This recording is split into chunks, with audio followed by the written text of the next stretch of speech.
It's beginning to look a lot like Christmas. Oh, let's review. We'll analyze the scene Says holly jolly to me. before it's over. Let's begin. Bum. Bum. Yes, season's greetings, fellow armchair Imagineers. Tiki here. And BlueDragonFive. And since the Christmas season is upon us, we thought the way to celebrate would be with some holiday reviews. 12 to be exact, decoratively divided into 4 categories for your Yuletide pleasure. So without further ado, silver up those bells like the multicolored lights. A bunch and of go out them. and build what? A bunch of them. Oh yes, a bunch of them. Yes. Actually, it kind of bothers me that not much. Silver up those bells, light the multicolored lights, and go out and build a snowman to join us as we get into some seasonal shenanigans. Yeah. So what are we unwrapping tonight, BlueDragonFive? Well, we're in our classics category tonight, and boys, this is a classic and a big old favorite, holiday favorite of you, myself, and everyone else in the world. Oh yeah. What's the name? We are unwrapping National Lampoon's Christmas Vacation. Oops. I don't have it queued up right. Shit. Well, Fail. Podcasting fail. I think that fits with kind of what the runner of the movie is. I guess. Yeah, that's true. See, folks, he's gonna get it wrong. Here we go. I got it.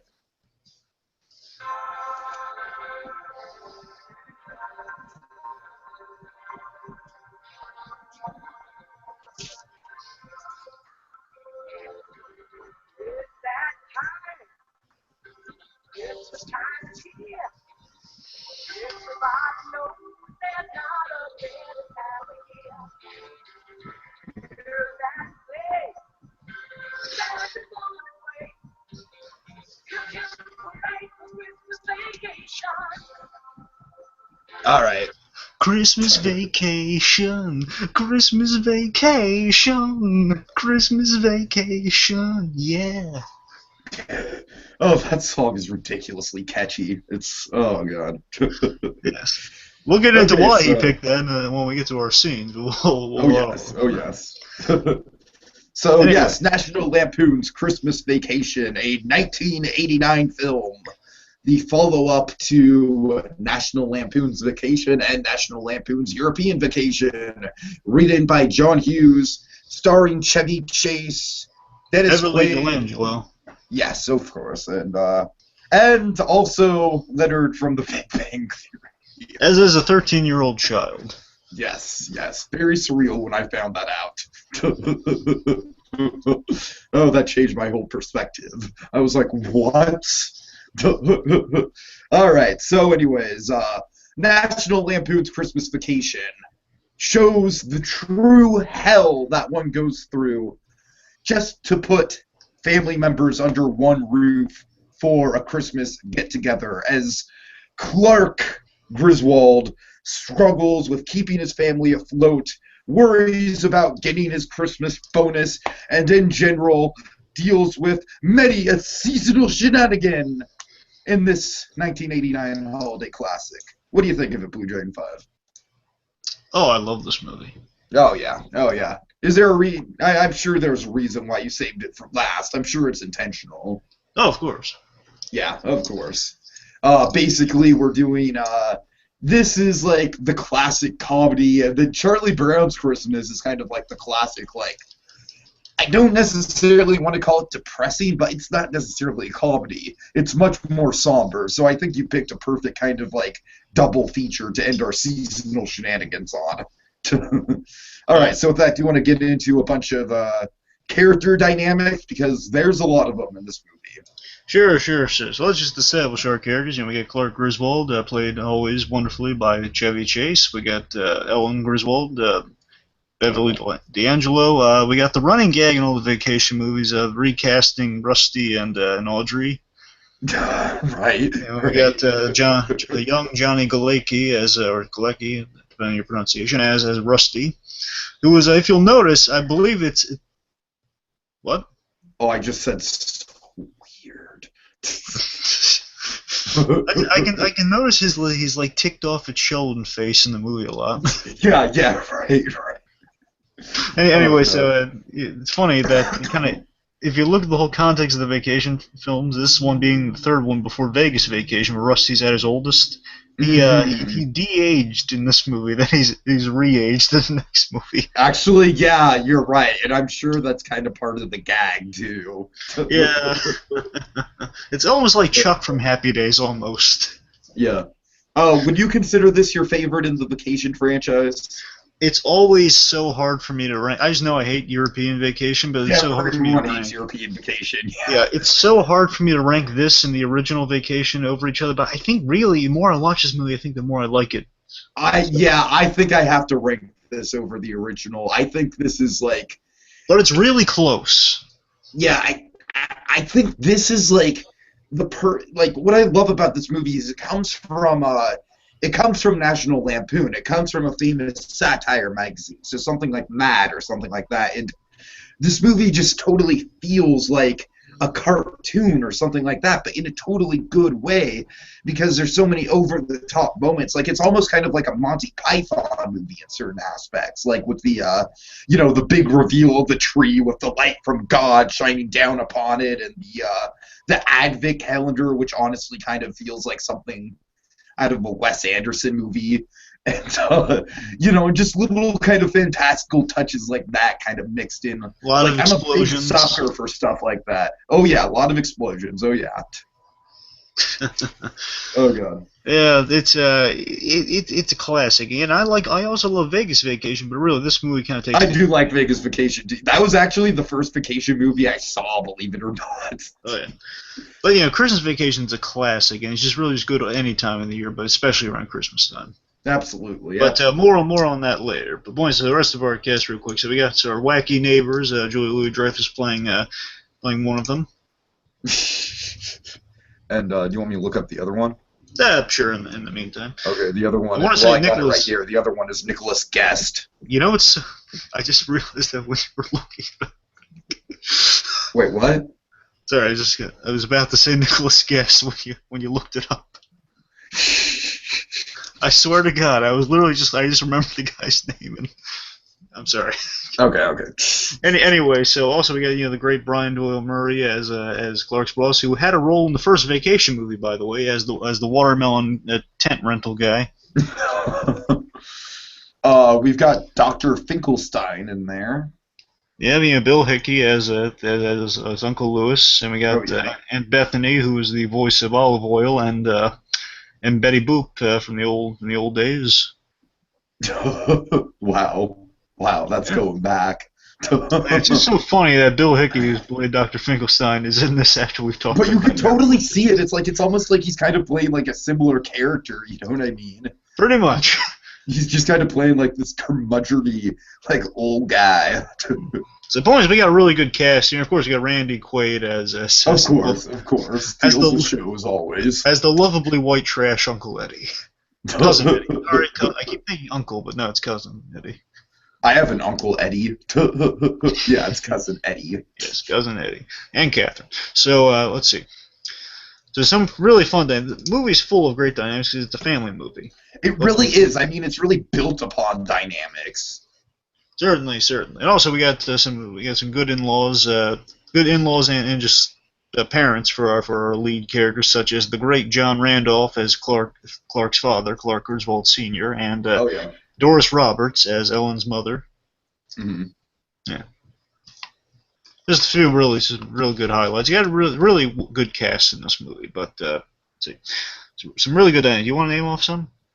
Diane Ladd plays Nora Griswold, Clark's mother, who has some really nice moments. Oh, Clark, I know it's not lit up now, but I can just picture it, and it's beautiful. I love that moment. That's so sweet. That is sweet, but I guess in terms of dynamics. Okay, so let's go through. You want to talk about, first and foremost, Clark and Ellen? Sure. So Clark and Ellen always, you always hear from the actors they love working with each other. Beverly D'Angelo and Chevy Chase. You know, they've got into a rhythm, and pretty much they reinvent the relationship each movie almost with like whatever new situation they're in. Hmm. And it's just funny the sense of history they bring right from the beginning, the first movie, and now even with this one, they keep it fresh each time. In my mind, like they've been through heck, and yet it's still it's still they're buckling up for like a new ride.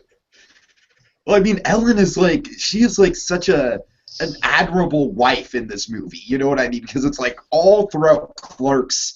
I mean, Clark is just like it's like kind of like a perfect sort of storm of circumstances for Clark to have to deal with. And, you know, of course, he doesn't really take it well. You know, he freaks out a lot in this movie. That's kind of a running gag. But I know I just love how supportive Ellen is, you know, and even though she's really definitely the glue that's holding everything together. Without her, I think everything would just descend into chaos. Of course, yeah, she loves Clark, she loves her family, and she realizes that yeah, her husband has a breaking point, but you know, try to keep him calm in the midst of all this family chaos, so he doesn't make things worse like he's done in the past. Right. And every time she calls him Sparky, she says it with such love and Yes, admiration. I love just whenever she calls him. It's like when she calls him Sparky. It's like she knows he can. I think she calls him because he knows he's a spark plug. At the end of the Oh, day, like he can just bet on a dime yeah, when yeah. things go south, and maybe she likes that feistiness to him, perhaps. Perhaps, yeah. It's just so funny. Clark is like the most loving. Again, mind you, very dim, but you know, loving father. He's very straight laced usually. Like you know, when he wears the glasses, he drives. Oh, kids, this is gonna be the best fate. This is gonna be the best Christmas ever. And of course, they're all just slowly pointing out logic that kind of makes him, kind of drags him down a little. Hmm. Says, Ellen, you really want to drive behind someone like that? Give him the driver's the fingers on the way. You know, he plays restrained madness so well. Right, yeah, exactly.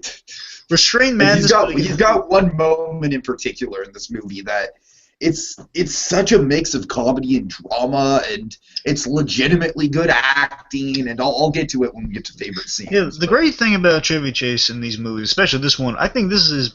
I would argue this is his best performance as Clark Griswold in the movies. Oh, I absolutely think so, yeah. Because Because it's the one where he's putting up with the most realistic shit, you know what I mean? It's the one yeah, where because all the other movies are kind of like, high concept shenanigans in a way, but this is definitely the most grounded of the vacation movies. It's, even though there is a lot of like fantastical stuff going on, like I mentioned, you know, like, but the fantastical stuff in this movie is mostly like visual motifs and stuff like that. It's not so much stuff that's happening inside the actual plot.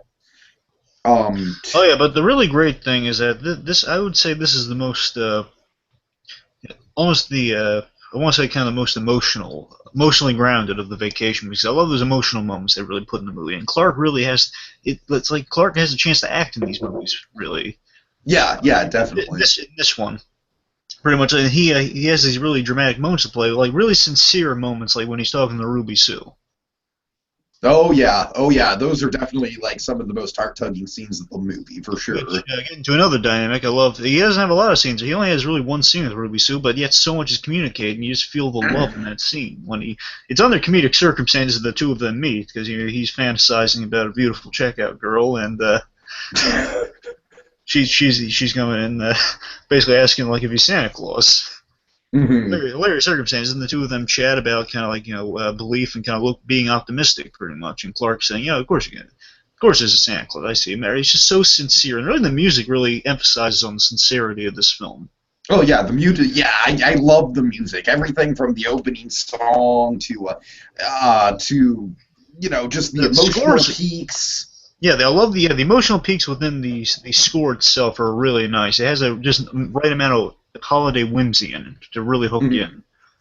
Yeah, definitely. It's really strengthens the moments, and just the bond between Clark and this kid. Not his kid. It's kind of maybe a gripe against again the running gag between Rusty and Audrey that Bridge doesn't really connect to the kids that much. He's connecting more to his to cousin Eddie's kids than his own.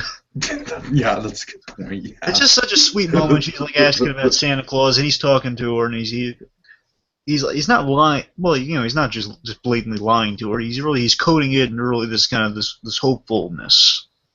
Mm-hmm. Yeah, really really good stuff. He treats her so tenderly when he's telling her like of course it's Santa Claus, and he comes to this house every day. Oh yeah. You sure you're not Santa Claus? I can't even afford to be an elf. Really. Really sweet and endearing Clark is. Again, the big thing Clark's doing in this movie, he wants a bonus check that he's expecting from work because he's put a big deposit down for something for his family, a pool for his family. Because throughout all the vacation movies, he does all this stuff to keep it because he's a family man. Oh yeah. He wants to keep his family together. He loves basking in those times and the quality time he has with them. Of course, he butchers it each time, but eventually he finds his way back. Yeah. I mean, speaking of dynamics, I love the, going back to Clark and Ellen. I love that whole moment where, she's just like, well, I don't know, Sparky. I know you, and you build up these expectations in your head for events, and they're, and they're so unrealistic. And Clark's honey, just like, when have I ever done that? Graduations, vacations, birthday parties, good night, and that's all the sap stuff to him. Oh God!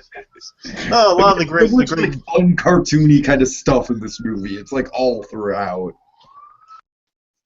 All right. So, anything else to say about Clark and Ellen? No. Just there's a really fun moment where they have like this they have this really fun moment, Prince, after the family kind of invades the house, and pretty much first of all, just looking at how short Beverly D'Angelo is and how tall Chevy Chase is in comparison, is really funny visually to me. Yeah. And pretty much saying, well, I'm going to be outside. Pretty much abandoning her to deal with the crazies. Oh, and just the sweet moment at the end of the movie, where pretty much after Christmas has been saved, and the movie ends how it should end. Just the two of this married couple. It's pretty much, she says, don't wait out here too long. Kisses him, puts the finger to the chin for some reason. It's really sweet and endearing. And Clark just left alone, saying, "I did it." Yeah, the perfect ending. Absolutely perfect ending. All right, so let's see. Let's move on to how about Eddie and Clark? Let's talk about that. Oh, this is the best part of any vacation movie. Oh, of course. Again, except European. Yeah, freaking European. But did the Nostalgia Critic ever do a review of European Vacation? No. It's not that it's not. It's just disappointing. It's not bad. I think that's a review that's kind of. I don't know. I'd have to rewatch it, but I never want to rewatch it, so that's the reason. Right. Okay. Anyways. Anyway, so yeah, cousin Eddie and then Clark. Oh my God, it's always a funny dynamic between these two. Clark is he's the not exactly the straight man, but he's the more put together, more the witty retort, and Eddie just does not realize it. And Eddie just speaks his mind without a moment of forethought. It's the most white trash yet endearing person around. Like he doesn't realize how annoying he could be to Clark and everyone else around, but he loves these guys to a T. And of course, he's on one level he's pretty much freeloading off them, and he's kind of unapologetic about that, but he doesn't view it as freeloading. I love the scene in the grocery store where he's just like he's putting these huge bags of dog food in the grocery basket while he's telling him he's strapped for cash. And right. Puts a little box of, I think, light bulbs or something down, and he just puts a huge bag over. Oh my God. And the funny thing, really funny bit, so a really nice, again, really, Clark he's a good man in this special, in this movie. Oh yeah, for sure. And Clark, I just love, after that little conversation with Ruby Sue, he and Ellen have a really realistic scene where they say, how can Eddie and Catherine not have anything for their kids for Christmas? Well, Eddie's been, I guess it's so absurd, the absurdity and the straightness at which Ellen delivers these lines. It's hilarious. Just Ellen saying, well, he's been out of work for 7 years, Clark, and he's holding out for a managerial position.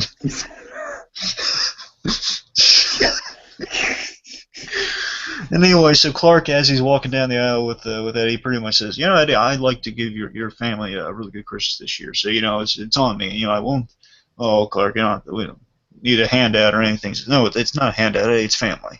Mhm. And it's sweet. It's really sweet that Clark's doing that for Eddie. Of course, Eddie says, "Oh, Clark, this is a surprise, an utter surprise," and he brings out a little list. Yeah, he breaks out a whole big list. And you know what, Clark? Just I want get something really nice for yourself too. Real nice. Yeah. Real nice. It's just such a brilliant dynamic between these two. It's just the witty retorts and the banter is so hilarious. Like there's this one great scene. Just visually, they communicate so much. Eddie's like wearing some like a version of the white shoes he gave Clark in Vacation, I believe. Mhm. He's he's drinking from the Wally World eggnog from the Wally World glasses. And they're like Eddie's like wearing a dickie, like a black dickie underneath his shirt, underneath his sweater, because he can't afford a full full turtleneck. Right. And the point is he's talking about where his kids are, and he's like breaking stuff around him unapologetically. Like he says, I don't have to fix it. He's just thinking on his face, you can read his shirt. I'm not helping him at all. Yeah. And then Clark just in the midst of all this, he just says casually, "So Eddie, can I get you something to drink, something to eat? Drive out the desert, drive in the middle of nowhere, leave it for dead?" No, Clark, I'm good. I'm good. No, yeah. It's hilarious. Just the ignorance with the wittiest man in the film. It's really funny. Oh yeah. Okay. So. Is there anything to add? No, no, I think you pretty much covered it. Thanks. What else should we move on to? Pick You want to another. talk about the neighbors? All right, yeah, just really quickly. It's just a really fun running gag. So basically, what's going on is they're just like, throughout the whole movie, everything that Clark's doing, unknowing to him, is causing the neighbors like utter hell. And it's just like I love how throughout the whole movie they barely have any interaction with each other except for like the unpleasant exchange they have towards the beginning, and then and then it's like you just keep cutting back to them. It's such a fun running gag.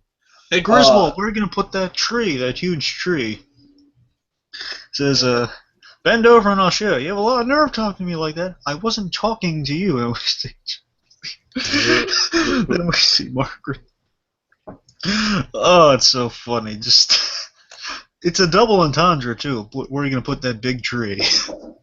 That would. Oh my god, it's it's funny. It's just they have like this not tension filled relationship. It's just like they annoy each other. Clark's aware of it, but he doesn't really care. Yeah, right. Like just like two moments, they're like just super elitist. Like they just feel yeah. like they're above everyone. And you get a sense they kind of deserve some of the stuff that happens to them in the movie. Oh no, absolutely, absolutely. That's It's like that's the fun of the whole gag.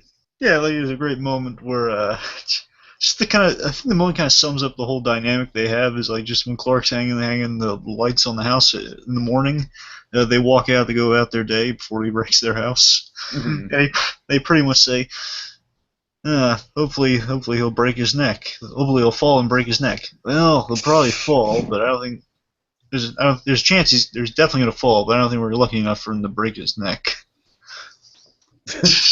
I like to consider the lights in this movie kind of like Chekhov's lights. Because it's like, at some point Clark is gonna get really hurt by the lights. You just don't know when it's gonna happen. It's like the old adage of you have a gun on the first act. It's got a Right, fire. exactly. Yeah, It's like insane. it's going to be used. You sound really the lights as kind of like a visual runner in the movie, as a kind of like a symbolic runner. Is that it's like Clark? On the surface, Clark wants his Christmas. If in his mind, it's like if I can succeed at lighting the house like this, I will succeed at Christmas. Oh yeah. Essentially, like, if I can make the outside appear so great, why shouldn't the inside be that great? And that's what he's hoping for. But of course, the inside's not going to be different at all.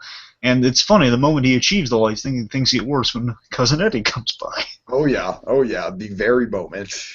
Yes, but we'll get into that. The point is, I just love the visual matter. He's convinced himself, one, it's to get away from his family problems on the inside by trying to be outside working on the lights. But he's obsessed with the perfect Christmas, and that just visually represents his obsession so well. And how he's overcompensating so much. Yeah. All right. So, anything else to say about the neighbors? No. Okay. All right. Just they're really funny, and you're right, they are very funny and elitist. And there's really one funny, really hilarious funny line after, like, Clark, a nice who goes to the window, breaks their sound system or something. I love the delivery on this, Nicholas Guest's delivery on this. Just, Todd, what happened to the carpet? Says, I don't know, Margaret. Just it's like these two people, you get a sense, aside from in the movie, they kind of imply, aside from the sex, they don't really like anything about each other. Exactly. Yeah, for sure. So funny. I love the physical comedy of just them falling down the stairs and the lights keep going on and off. Mm-hmm. Okay. All right. So there's a bunch of in-laws in this movie. So you want to just kind of like quickly go over them? Sure. I'll just say just one thing right now, just saying I love Clark's dynamic with his father, but I'll get into it later.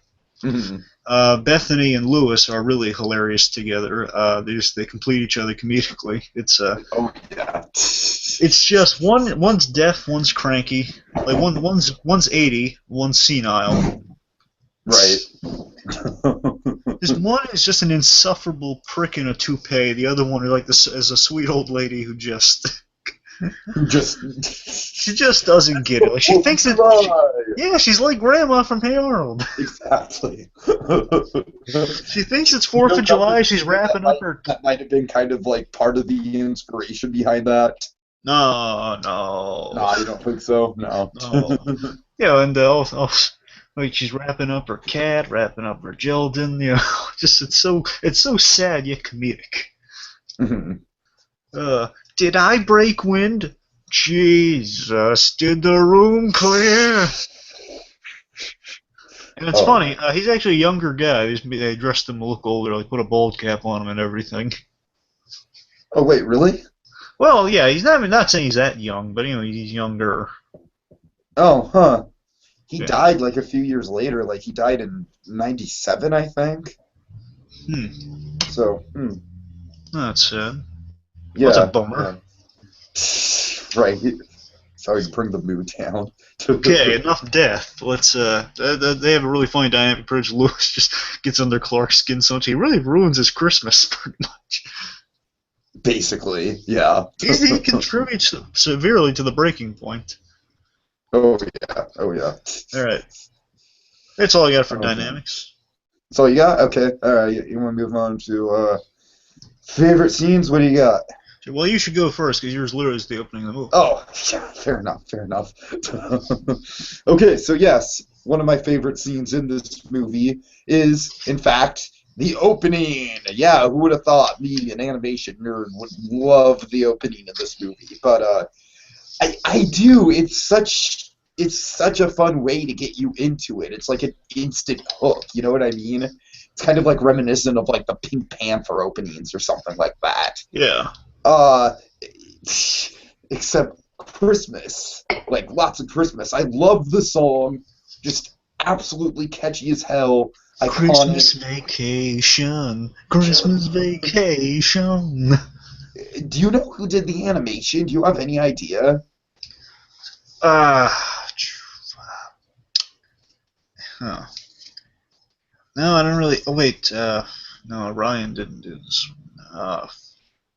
No idea. I'm sorry. No. Okay. No, that's good.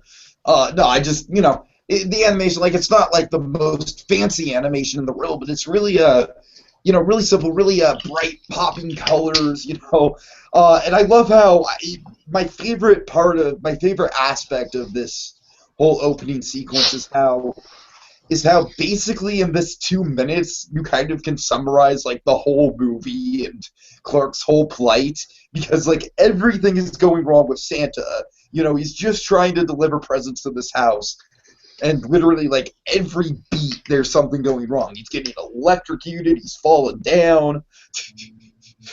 Oh God, it's and I do remember, as a kid, I didn't appreciate this movie as much because I was always disappointed after the animated opening. I was like, oh, it was kind of the same thing with the Pink Panther movies. Like, I would always watch the Pink Panther animated openings and then kind of phase out. And, I know it's stupid to look back on now, but yeah, I just have such warm nostalgia because I remember, like, as a kid, when we would rent this movie, like, I would watch it with my family, like, one or two times when we rent it every year. But I remember specifically, like, just rewinding the animated opening just over and over and watching it and then rewinding and watching it again. So very attached, nostalgic for me. Gotta love it. Gotta love it. What do you have to say about it? No, it's good. I'll admit. To me, not the most important part of the movie, but it looks great. Yeah, Honestly, I'm mostly picking it for nostalgia purposes. So that's fair enough. Yeah, it's yeah. And like I said, the fact that a lot of the whole running theme of, like, everything going wrong is kind of summed up in the song, hmm. or in the segment. Oh yeah. Well, one of my other favorite scenes in the movie is when Clark. It's a really emotional moment in the movie. It's where Clark is up in the up in the attic. First of all, I just love it. We get introduced in the comedy just right off the bat. The thing I always joke with my grandmother, who loves this movie also, is always this one day going to happen to her when she opens the little hatch. Just the thing. It's like. Thankfully, ours doesn't have like a sliding down thing. It's just like it unfolds. Right. It slides down, just collides. Thankfully, that never happened to Arnold either. Oh yeah. It was just pretty much like the little latch and the ladder just basically. It was legitimately painful too. Just the way he drops. Chevy Chase is a master of physical comedy. Oh yeah. Oh yeah. Anyway, so. He basically gets locked up there because Doris Roberts is the in-law played by Doris Roberts is really mean. Just closes the thing for no reason because she doesn't figure, oh, maybe somebody's up there. Well, I mean, the reason she closes it is because it's cold. Yeah, just you'll notice that Ellen's parents, the in-laws, are just so selfish and mean to Clark. Oh yeah, classic in-laws. It's like when they all go out to the mall, they can have a day on them, presumably do some Christmas shopping, and it's pretty much like go get something to eat. Ellen says, "Oh, let's go get Clark." Just her father grabs her by the arm. He's got another car. Come on, I gotta take my back pill. I gotta take my pills. I gotta eat. Yeah, I gotta eat to take my pills. Let's just go. He's just saying he can drive. Just screw him. Let's just go. Clark's really calling not even a second thought about it. Nope. Anyway, so Clark's he's just keeping warm up there. He's kind of trapped. He realizes he's trapped until anyone comes home. So just keeping warm. In the meantime, he sees some old home movies and he plays them. And essentially, I have one quick question about this. He falls through the floor, right? Yeah, I know. I wonder why he didn't crawl out myself. Yeah. It doesn't, like, why? I guess maybe it's a little too narrow for him. I guess so. Yeah. It is a narrow gap. I mean, if he really struggled, he had to break more of it to get through. Maybe he just doesn't want to break any more of it. I guess, yeah, sure. I guess that could make sense, right? Personally, me, I try to crawl through it, but I don't know. All right. Well. Anyway, so let's see. By the way, just thinking about that, such a low level of clearance between the top bunk and that ceiling. I know, right? How does anyone get asleep up there? Oh God. Anyway. So pretty much Clark, he's watching old home movies. Wait! I didn't even notice it was a bunk bed. Okay, that makes a little more sense. Because I just thought it was a bed. No, it's a bunk bed. All right, that makes more sense then, that you wouldn't have the room to climb down. That makes more sense. Okay, fair enough. Anyway, let me think. Oh yeah, so basically Clark's watching Christmas of '57. The home movies from when he was a kid. Mhm. And it's really sweet. The music's really good in this scene, and it's Clark kind of falling. This is a really important plot scene in terms of it's reminding Clark of, despite the craziness of the holidays, it is worth it in the end to get these results. Definitely, yeah. And and here we got like, a little glimpse in the Lewis and Aunt Bethany. It's like a quick glimpse of them. Anyway, we see Right, him right. like tears are coming down Clark's face as he's remembering the good times, and it's really sweet. Again, as Corey's a family man he wants this Christmas for his family, Yeah, it's the first real heart-tugging moment of the movie, I'd say. and it's then punctuated by Ellen coming up, grabbing the chain, and pretty much. I love how we don't see it. I love how we just hear it. Just he just drops out of the frame. We hear the sound of like, him tugging down. And then just cut to like the really whimsical holiday calendar, getting us to our next scene. I love that calendar, man. Oh yeah, it's I great. really don't you think I mean, I know you're not a big connoisseur of Wes Anderson, but don't you think it's something out of Wes Anderson? No, I have no idea, but You have no idea. yeah. To get into Wes Anderson, man, you need to at least see Fantastic Mr. Fox, if anything. Uh, No, anyway. there's no. Don't give me that. There's no excuse to not see Fantastic Mr. Fox. It's a great movie. All right, Okay, moving on. moving on. So you're pretty much that all you have to say? Yeah, it's a heartwarming scene. Okay. All right. So my next favorite scene, like we said, with the lights, Clark's got this whole plot going on with, he's putting his whole heart and soul into the lights. He's out there for hours on end, getting, stapling every light to the roof, every single one, checking them, makes a whole big show of it, gets everyone out. They don't come on. And then finally, after several days of tinkering with them, they finally come on.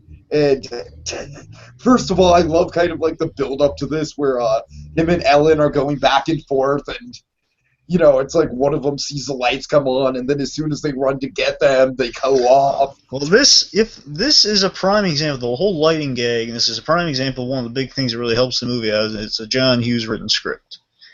And Yeah.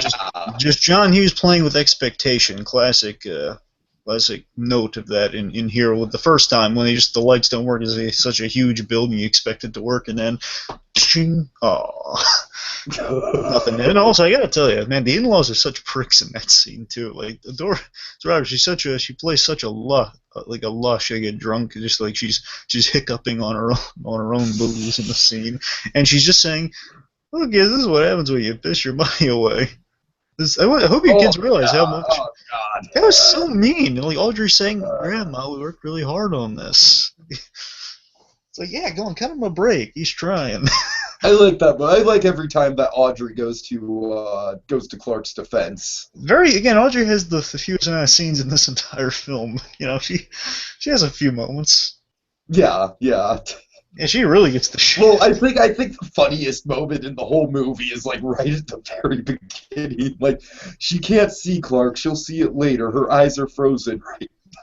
Hey, Dad, did you bring the saw? Boom.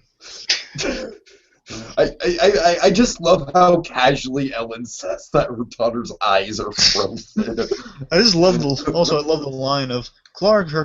Audrey's legs are frozen from the waist down. Oh, it's just part of the experience, honey. Of kissing kin. He says lips are starting to freeze as he's giving his whole holiday speech. Anyway. So after the first attempt, no go. Second attempt, hallelujah. Then pretty much he calls out Ellen. It's a really funny back and forth. It's like one of those things where you like wires cross and stuff, where like you flip the inside of the house and like, the lights come on the outside. Mm-hmm. Right. That does happen occasionally when your wires cross, I guess. Not an electrician, so Only thing I put up for Christmas at my grandparents' house are like colored bells, so I don't really know how the whole outside light thing goes, but anyway, so pointedly, she flips a switch and pretty much like kind of like a game of chicken almost. And pretty much he calls everyone out. Hey, everyone, come out! Then the lights are going like, no, I just got it. And he's freaking out. He's like punching the Santa, kicking the deer. Yeah, he has his first freak out of the movie. Then they finally come on, and it's so funny too. You see like the electrician, not electrician, like the it's like auxiliary power, like like the nuclear power plant almost. Right. Again, a very cartoony, over-the-top moment. And in between, you get the hilarious, the physical comedy of the couple across the way. They're getting really intimate, and then the lights keep going on and off, and they're falling and breaking stuff. Really fun. Anyway, so the hilarious thing occurs after the lights. Everyone's in the congratulations mode. You mentioned earlier you had some nice emotional moments from like even when it blacked out. Audrey was there for him. Oh, Dad, I'm sure you're gonna get it working again. Or like even without the lights, they look good, Dad. Yeah, like his mother saying, "Oh, there's still I can picture him on my mind," and all of his father saying, "You got to check every bulb." And it has this really funny line of, "Well, if you need me, just call me. I'll be upstairs asleep." It's so endearing yet still hilarious. That no, I'm really not going to help you. I'm going to be upstairs sleeping.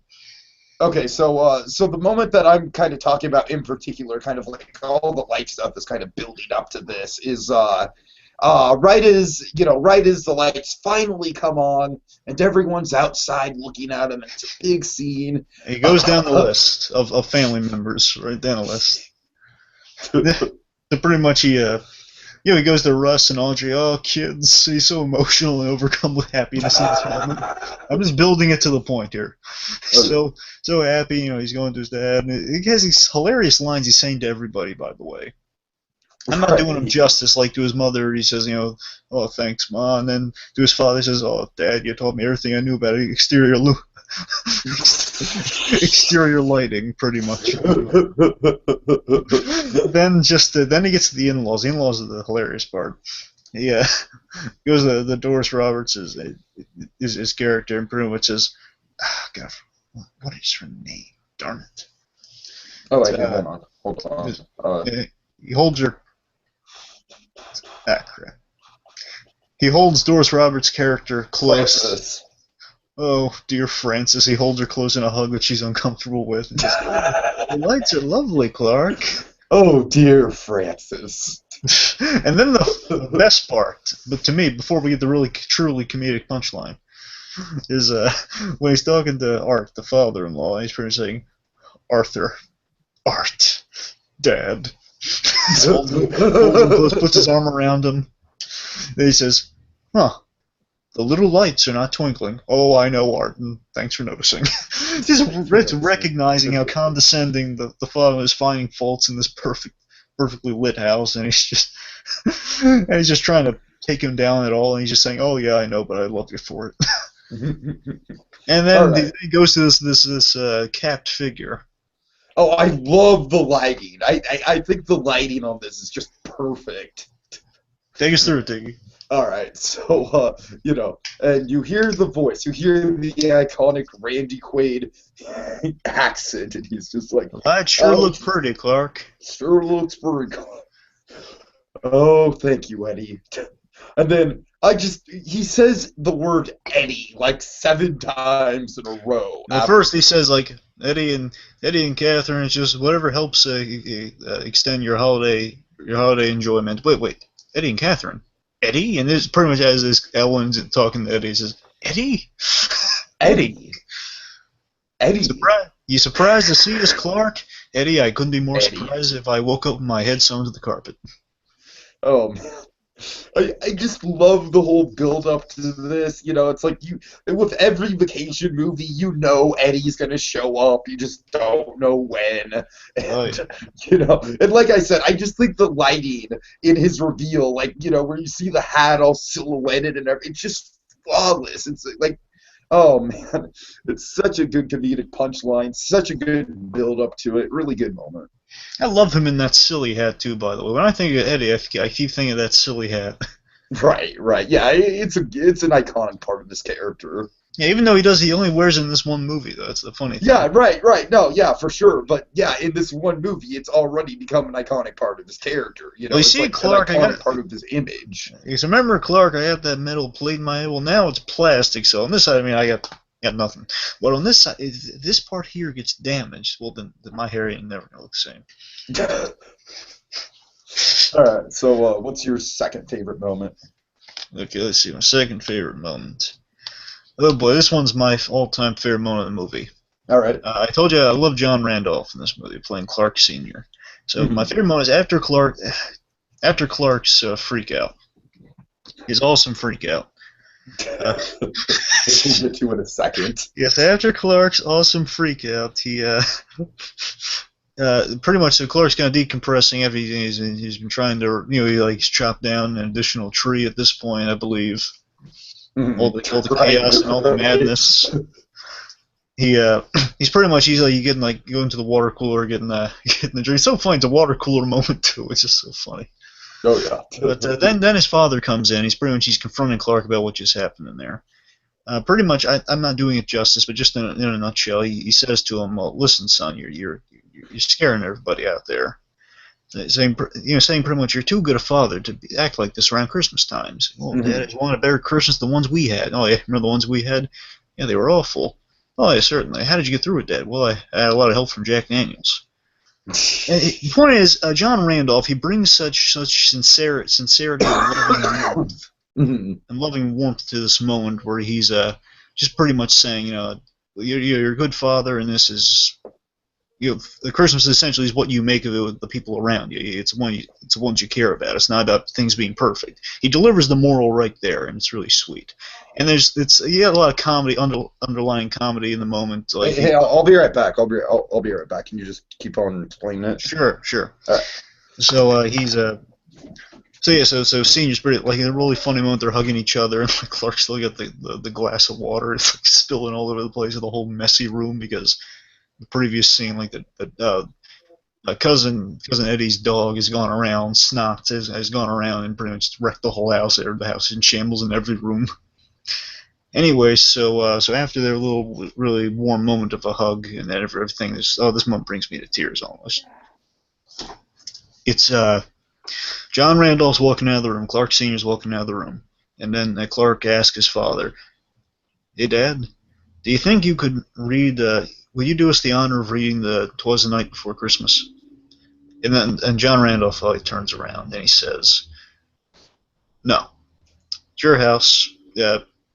Essentially says he turns around and says, "No, it's your house. You do it. I'm it's your house. You do it. I'm I'm I'm uh, I'm retiring from it. It's a really sweet moment. Sorry about that. It's just in that moment what he communicated is just hey, listen, this is I love you, but this is your family. You basically giving him the keys of the car almost in the scene, pretty much. Just like he says, it's your family. You do it. I'm Mhm. retiring, and just the way he just says, "I'm retiring from it." It's just so sweet and loving. Yeah. Yeah, I'm sorry. There's kind of a family crisis going on in the background. I'm sorry about that. Well, speaking of freakouts, would you like to? Oh yeah, very appropriate. Very appropriate. I go from a warm, loving moment. We go to now the chaotic moment. Oh yeah. So, oh my God. Oh dear. Uh,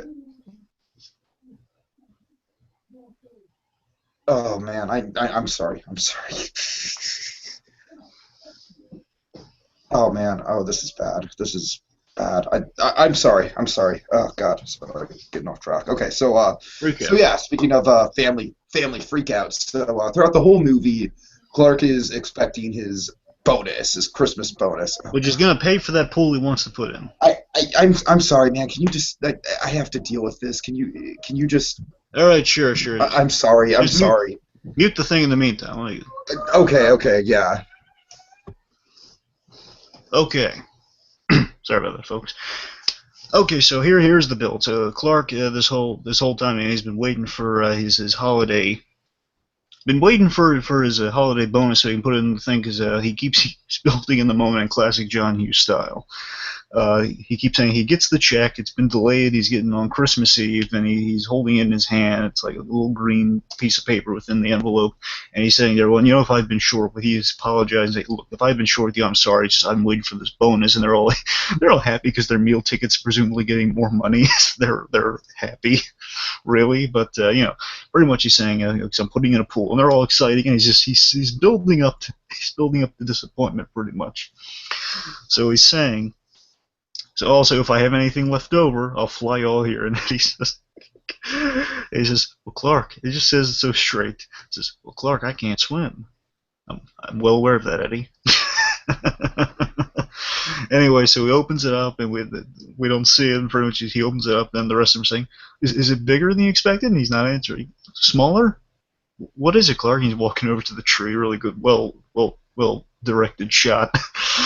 He says, the restrained madness behind Chevy Chase is astoundingly good. In this scene, pretty much he's holding the check. He says it's a Jelly of the Month club. Kind of like an Everybody Loves Raymond gift, pretty much. Enrollment in a fruit-based club of some sort. Pretty much, Eddie just comes in with a perfect line. Well, Clark, that's the gift that keeps on giving. That it is, Edward. That it is. Oh, it's hilarious. Anyway, so so pretty much Clark now he's lost it. You get the crazy look in his eye. He's ripping up the gift certificate, the membership. Okay, since you've done an adequate job of describing it, I'll just go ahead and play the clip. And then he says this. It's bigger than you expected? Smaller? What is it? 1-year membership in the Jelly of the Month Club. Clark, that's the gift that keeps on giving. That's my favorite line. That it is, Edward.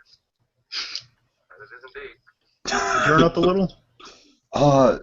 Actually, that's the highest it can go, unfortunately. Okay. I can move it closer. Punch in the face I ever got.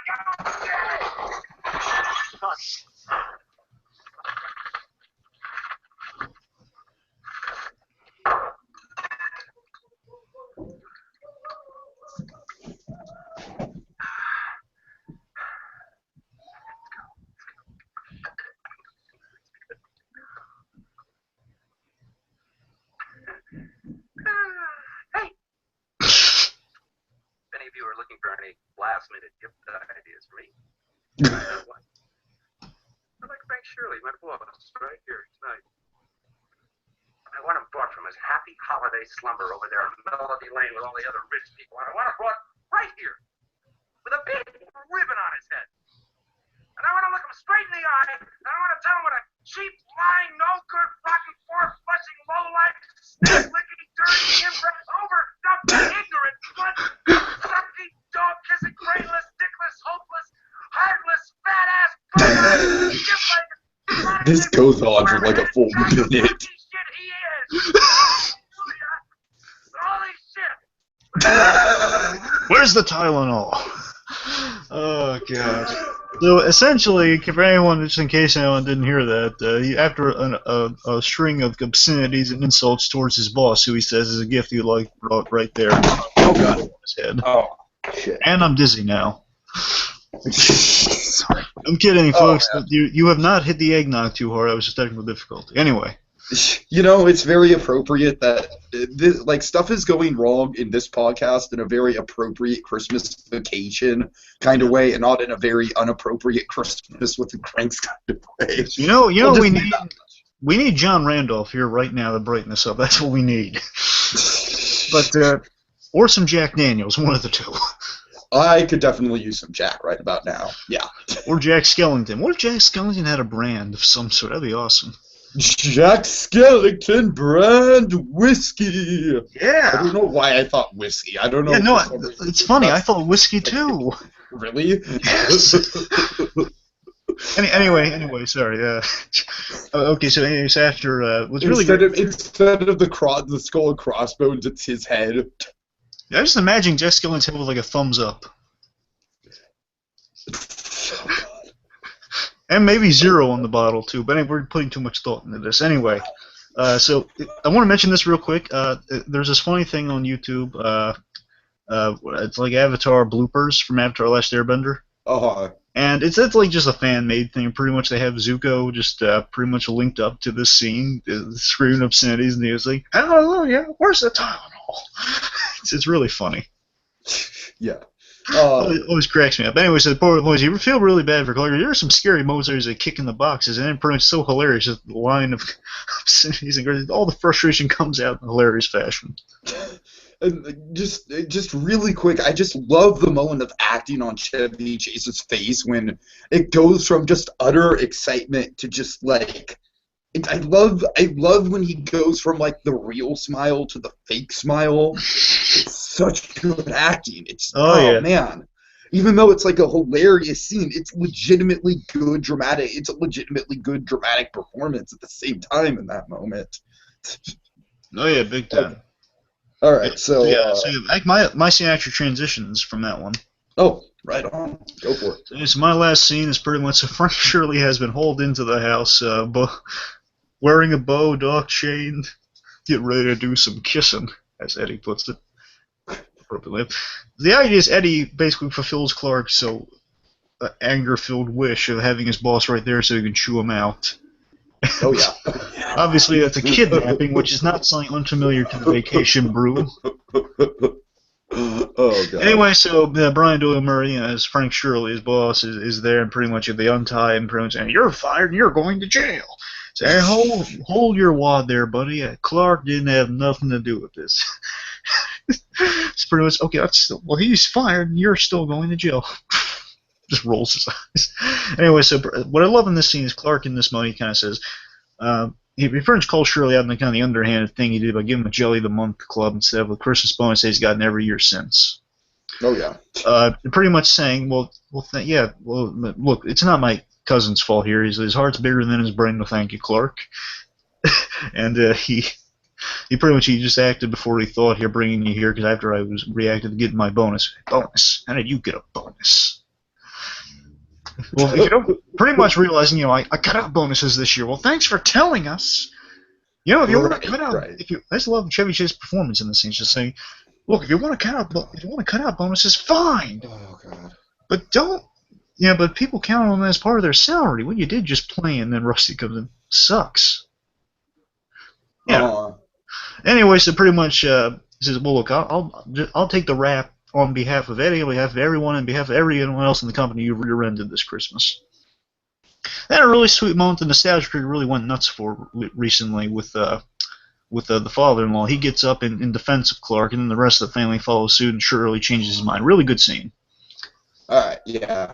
Oh, God. Also, a really funny running gag. It's in every special of Russ. Everything's panicking, going nuts, and then Clark calls out to Rusty, and he says, Russ, where are you? He's right next to him. Right here, Dad. Oh, right.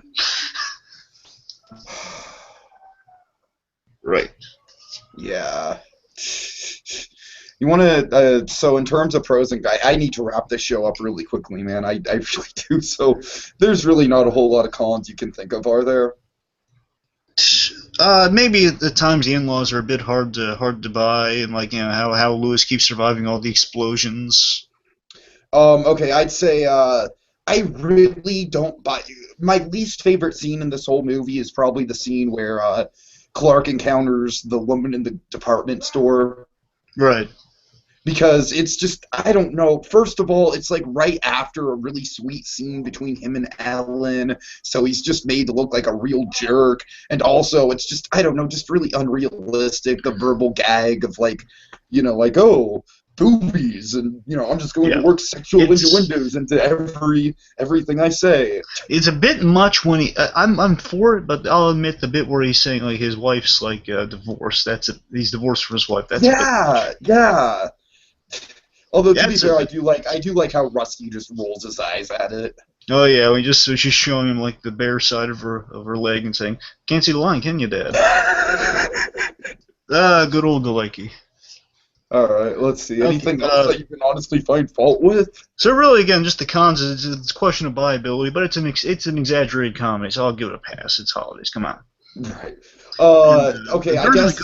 good, the great, in terms of the good and the pros, it's got great comedy timing, good runners, good physical comedy, the restrained madness, as we said. Eddie's hilarious, just all around crazy and funny, and the music's really well chosen. A lot of heart mixed with comedy at its core. It really straightens it. Well said, well said. Uh, One thing, this isn't really a con. It just kind of like, it totally is like, as an adult, I totally get it now. It's like everyone else is going on vacation. But as a kid, it always bothered me that they weren't the ones taking a vacation. I was like, well, this isn't a vacation at all. They're staying home. Well, it's funny. Russ says he wanted to go to Hawaii in the next movie. The sequel to this, they went to Hawaii and it sucked. Right, right. All right. So, anyways, does it hold up? Absolutely. Of course. I mean, it's one of those things where it's like I'm actually kind of surprised, like just how well it holds up. I mean, because I don't necessarily think, uh, like I think this stands the test of time more than Vacation does. Vacation's a classic movie, certainly, but I think this is just more sort of iconic, more sort of timeless. It's funny because it's like it's the third movie in a franchise. Usually, by definition, the third movie in a franchise is the one that sucks, but this is really the one that's gone on to, to win people's hearts. So, yeah. Of course, yeah, it's really fun. You get a lot of wackiness, but with a moral and a heart at its center. And it's a movie about family frustration. It does really well. It was one of the most memorable of a family frustration movie. Oh yeah, absolutely. I mean, like, I'm sure everyone can relate to this movie on some level. Of course. I mean, we all have this event that we go to every Christmas. It's just a universal experience. I mean, movies in later years have tried to emulate this because it's such a perfect movie, and a lot of times they failed abysmally, like Four Christmases. But the other movies they've tried to emulate this, and it really can't be done because this movie's perfect with that sort of stuff. Right, right. Overall, Sure. the best thing I can say about it's a must watch. You got to watch it. It's a holiday classic. It's something you got to watch every Christmas time. Definitely. All right, so I want to wrap it up. Sure. So next time we're unwrapping a Charlie Brown Christmas. Yes, the very last gift under the tree. We saved the best for last. Of course, we saved the big old box in the corner. That's the Red Ryder BB gun for last. Let's see. Well, kids, it's time to dash away all. But as we wave goodbye, don't you cry. We'll be back again next time. With even more seasonal shenanigans. Woo. Fa la la la la la la la. Drum roll.